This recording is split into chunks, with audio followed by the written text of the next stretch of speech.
Helicopter দুর্ঘটনায় নিহত ইরানের প্রেসিডেন্ট ইব্রাহিম রাইসি।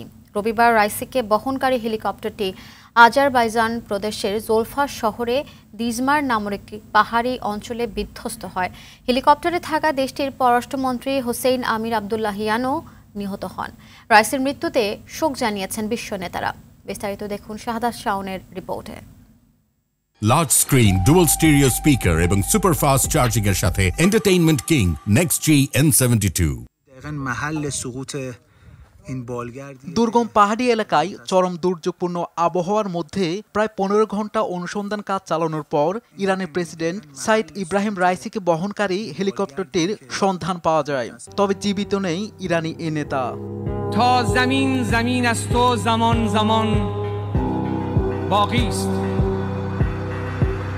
آتش توهین و تحریف। হেলিকপ্টারে থাকা দেশটির পররাষ্ট্রমন্ত্রী হুসাইন আমির আবদুল্লাহিয়ান ও পূর্ব আজারবাইজানের গভর্নর মালেক রহমাতিও বেছে নেই। রোববার আজারবাইজানের প্রেসিডেন্টের সঙ্গে দেখা করেন রাইসি। সেখানে একটি বাঁধও উদ্বোধন করেন তিনি। সে অনুষ্ঠান থেকে ফেরার পথে তাকে বহনকারী হেলিকপ্টারটি বিধ্বস্ত হয়। প্রেসিডেন্ট রাইসির মৃত্যুর ঘটনায় শোকে পাথর হয়ে গেছে ইরানিরা।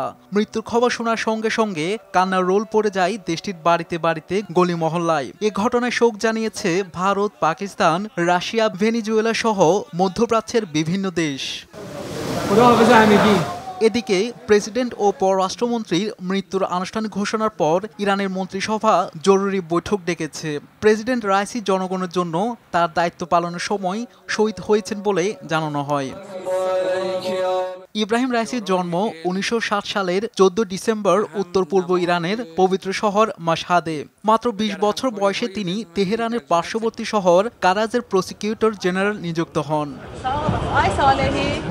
1989 সাল থেকে 94 সাল পর্যন্ত তেহরানের প্রসিকিউটর জেনারেল দায়িত্ব পালন করেন রাইসি। 2004 সাল থেকে এক দশক তিনি জুডিশিয়াল অথরিটির উপপ্রধানের দায়িত্ব পালন করেন। 2019 সালে তাকে বিচার বিভাগের প্রধান নিযুক্ত করেন দেশটির সর্বোচ্চ নেতা আয়াতুল্লাহ খামেনি। এরপর 2021 সালে প্রেসিডেন্টের দায়িত্ব নেন। শাহাদাত শাওন, RTV।